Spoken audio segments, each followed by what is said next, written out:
მწვანე ეკონომიკა და მდგრადი განვითარება მხოლოდ გარემოს დაცვითი დღის წესრიგი აღარ არის. ის უკვე ფინანსური სისტემის მნიშვნელოვანი მიმართულებაა. მწვანე სესხების მოცულობა მზარდია საქართველოშიც და საკრედიტო პორტფელი თითქმის მილიარდ 700 მილიონ ლარს აღწევს. როგორ ვითარდება მწვანე სესხები, რომელ სექტორებში მიედინება ფინანსები და როგორია დინამიკა. თემაზე ფინანსურ რუბრიკაში ეროვნული ბანკის ფინანსური სტაბილურობის დეპარტამენტის მდგრადი დაფინანსების განყოფილების უფროსთან სალომე თვალოძესთან ერთად ვისაუბრეთ. მოგესალმებით. ძალიან დიდი მადლობა გაცემაში სტუმრობისთვის. საკმაოდ გაიზარდა მწვანე სესხებზე მოთხოვნა. თავდაპირველად მაყურებლისთვის უფრო გასაგები რომ იყოს, რას ნიშნავს მწვანე სესხი, რა ტიპის სესხი იგულისხმება და შემდგომ უკვე ვისაუბროთ იმაზე, ტენდენცია როგორია წლიდან წლამდე, მათ შორის თუნდაც 2025 წლის მაჩვენებლები რაზე მიუთითებს და რატომ რა გახდა საფუძველი ერთგვარად აი ამ მწვანე სესხებზე გაზრდილი მოთხოვნის. მოგესალმებით, მივესალმებით თქვენს მაყურებელს. რაც შეეხება მწვანე სესხს, ეს არის ისეთი სესხი, რომლის თანხა ექსკლუზიურად გამოიყენება მწვანე აქტივობის დასაფინანსებლად, ანუ ისეთი ეკონომიკური საქმიანობის დასაფინანსებლად, რომელსაც დადებითი გარემოს დაცვითი ეფექტი აქვს და მწვანე ეკონომიკის ზრდას უწყობს ხელს. ეს შეიძლება იყოს როგორც ენერგოეფექტურობის გაუმჯობესება, მწვანე შენობები, მდგრადი ტრანსპორტი, კლიმატგონივრული სოფლის მეურნეობა და ასე შემდეგ, ანუ მწვანე სესხი კომპანიებს აძლევს ფინანსურ რესურსს, რომ ასეთი ტიპის აქტივობები განახორციელოს.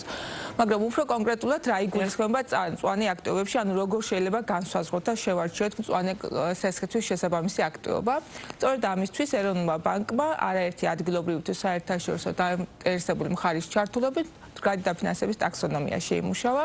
ტაქსონომია ეს არის კლასიფიკაციის სისტემა, რომელიც გარკვეული კრიტერიუმის დაკმაყოფილების შედეგად აქტივობას ანიჭებს მწვანე სტატუსს. ანუ ეს არის გარკვეულწილად კატალოგი, რომელიც საშუალებას აძლევს ბანკებსა და კომპანიებს აირჩიონ მწვანე სესხებისთვის შესაბამისი ეკონომიკური საქმიანობა. რაც შეეხება მწვანე სესხების ტენდენციებს ბოლო წლებში, როგორც აღნიშნეთ, მზარდია და 2025 წლის ნოემბრის მონაცემებით საერთო მოცულობამ 1.7 მილიარდს მიაღწია. ლარს მიაღწია. ეს ტენდენცია მზარდია ბოლო წლების მანძილზე 2023 წლიდან, მაგალითად 2023 წლის დასაწყისში ეს ამ პორტფელის მოცულობა დაახლოებით 3.70 მილიონი იყო. რაც შეეხება ძირითად მიმართულებებს, ანუ ძირითად კატეგორიებს და ეკონომიკურ საქმიანობებს, ძირითად მიმართული არის განახლებად ენერგიებზე, დაახლოებით 56% და განსაკუთრებით დიდი წილი უჭირავს ჰიდროელექტროენერგიას. ასევე მეორე ადგილზე არის მოცულობის მხრივ მწვანე შენობები 29%, ხოლო მომდევნო კატეგორია ეს არის სოფლის მეურნეობა, კლიმატგონივრული სოფლის მეურნეობა, რომელსაც 9%-ია. თუმცა ჯამში შეგვიძლია ვთქვათ, რომ 11 ძირითადი კატეგორიიდან, ტაქსონომიის 11 ძირითადი კატეგორიიდან 9 ძირითად კატეგორიაზე გაცემულია სესხები, უფრო კონკრეტულად 36 სხვადასხვა საქმიანობაზე და ეს ტენდენცია მზარდია. კი ბატონო, თქვენ თვითონაც ახსენეთ ეროვნული ბანკის გადაწყვეტილება, მას შემდეგ რაც ეროვნულმა ბანკმა დაიწყო აი ამ მონაცემების გამოქვეყნება. ეს მონაცემები ვისთვის არის ხელმისაწვდომი და რას ცulis ის მომხმარებლისთვის, ანუ რამდენად შეიძლება მომხმარებელს ამ მოცემულობაზე და ამ მონაცემებზე დაყრდნობით დაუშვათ მიხვდეს შესაბამისად ამ მიმართულებით ღირს თუ არა მწვანე დაფინანსების და მწვანე სესხზე განაცხადის გაკეთება. ზოგადად მწვანე და მდგრადი დაფინანსების მიმართულებით ინტერესი მზარდია და შესაბამისად იზრდება მოთხოვნა მწვანე სესხების მონაცემების შესახებ. და ამ მონაცემთა დაფის შექმნის მიზანი სწორედ ეს იყო, რომ უზრუნველყო გამჭვირვალობა და ხელმისაწვდომობა მსგავსი ტიპის ინფორმაციაზე. მოთხოვნა მზარდია როგორც თავად ფინანსური სექტორიდან, მზარდია კომპანიების მხრიდან, მზარდია როგორც საერთაშორისო ასე ადგილობრივი ორგანიზაციების მხრიდან და მათ შორის მკვლევარების და სტუდენტების მხრიდანაც. ანუ ეს ინფორმაცია გათვლილია სხვადასხვა დაინტერესებულ მხარისთვის, მათ შორის ეს შეიძლება კომპანიებმა გამოიყენონ იმის დასადგენად, თუ რა მიმართულებით, რა ტიპის აქტივობებისთვის შეიძლება აიღონ მწვანე სესხი. რა პერიოდულობით მოხდება მონაცემების გამოქვეყნება და ყველასთვის ხელმისაწვდომია ეს მონაცემი თუ მხოლოდ დაუშვათ საფინანსო სექტორის და იმ ჩამონათვალისთვის, რომელსაც ახლა თქვენ ახსენეთ, ანუ კრიტერიუმი როგორ არის განსაზღვრული? ეს ამ ინფორმაციის განახლება მოხდება ყოველთვიურად. ჩვენ ყოველთვიურად ვხებულობთ მწვანე სესხების შესახებ ინფორმაციას და ყოველთვიურად მოვახდენთ აღნიშნული პორტალის განახლებას და ეს სრულიად ხელმისაწვდომია ყველა დაინტერესებული მხარესთვის, წარმოდგენილია ეროვნული ბანკის ვებგვერდზე. თქვენ გარკვეულწილად ჩამოთვალეთ ის მიმართულები, რომელიც შეიძლება საინტერესო იყოს, მაგრამ ძირითადად კიდევ ერთხელ რომ გავამახვილოთ ყურადღება, რომელი სექტორებია მწვანე დაფინანსებისთვის საინტერესო და რომელ საქმეს რეალურად საქართველოს რეალობიდან გამომდინარე უფრო მეტი პოტენციალი რომ მიიღოს ეს დაფინანსება. აი ტაქსონომია არის ზუსტად ამ მხრივ ძალიან საინტერესო, იმიტომ რომ სწორედ ტაქსონომია განსაზღვრავთ იმ ძირითად კატეგორიებს, რომელიც საინტერესოა საქართველოსთვის მწვანე მიმართულებით და გვაქვს 11 ძირითადი კატეგორია და 9-ზე უკვე გაცემულია სესხი. ანუ ყველაზე საინტერესოა განახლებადი ენერგია, მათ შორის მზის ენერგია, ქარის ენერგია და ჰიდროენერგია, ასევე მწვანე შენობები, ძალიან აქტიურია კლიმატგონივრული სოფლის მეურნეობა, მწვანე ტრანსპორტი, მწვანე სერვისების, ანუ ბევრი სხვადასხვა მიმართულებით შეიძლება იყოს მწვანე სესხები გაცემული. რამდენად აქვს გაცნობიერებული ამ მიმართულების მნიშვნელობა და თვითონ კომპანიები რეალურად ხედავენ, რომ დავუშვათ ამ მიმართულებით უფრო შედარებით შესაძლებელია ამა თუ იმ ნაწილში დაფინანსების მიღება, ისეთი მიმართულებით ჩამოთვალეთ, სადაც სწორედაც რომ გჭირდება რეალურად ესეთი კარგი მოცულობის დაფინანსება.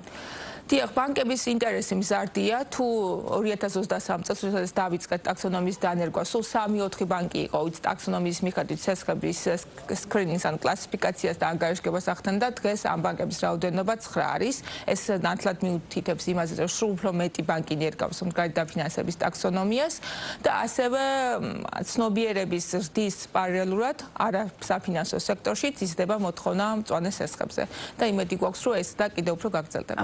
საპროცენტო განაკვეთები მწვანე სესხებზე განსხვავებულია დაუშვათ ტრადიციული სასესხო პროდუქტებისგან თუ ან თუნდაც კი ბიზნეს სესხებისგან. ამას იმიტომაც ვკითხულობ, რომ რეალურად რამდენად შეიძლება რომ მომხმარებლისთვის მწვანე სესხები კიდევ უფრო მეტად საინტერესო იყოს.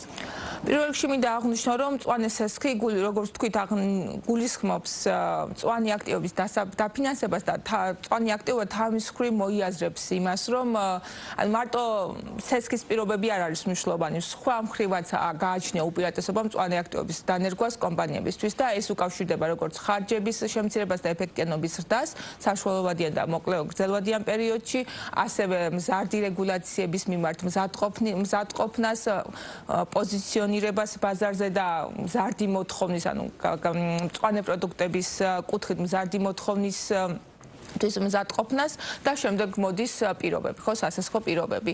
რაც შეეხება სასესხო პირობებს, ეს უკვე დამოკიდებულია კონკრეტულ ბანკზე და მის მიერ შეთავაზებულ პირობებზე, მაგრამ აქვე შემიძლია აღვნიშნო, რომ სექტემბრიდან ასე რომ ვთქვათ, აწარმოეს საქართველოს პროგრამებს დაემატა დამატებით ახალი პროგრამა და ახალი მიმართულება, რომელიც სწორედ ტაქსონომიისთან შესაბამისობის შედეგად ვთქვათ, კომპანიებს თავაზობს დამატებით სარგებელს ბეგის სახით. ანუ ეს კიდევ უფრო დამატებითი სტიმულია კომპანიებისთვის, რომ ამ მიმართულებით ინვესტიციებზე იფიქრონ. კი ბატონო, და ჩვენი საბრის ბოლოს რა უნდა გაითვალისწინოს მომხმარებელმა ბიზნესმა იმისთვის, რომ ამა თუ იმ საფინანსო ინსტიტუტისგან მიიღოს მწვანე სესხი? პირველ რიგში ის რომ უნდა დააკმაყოფილოს ის ტექნიკური კრიტერიუმი, რომელიც განსაზღვრული გვაქვს ტაქსონომიაში, ასე რომ ვთქვათ, ტაქსონომია ეს არის სახელმძღვანელო ამ მიმართულებით. ზოგ შემთხვევაში ეს შედარებით მკაცრია, ზოგ შემთხვევაში მხოლოდ აქტივობის დაკმაყოფილება ასაკმარისი, მაგალითად თუ მზის პანელების დაყენება უნდა, დამატებითი ტექნიკური კრიტერიუმი არ არის, მხოლოდ იმის დადასტურება მოუწევს, რომ ნამდვილად მზის პანელების შესაძენად ახდენს სესხის აღებას.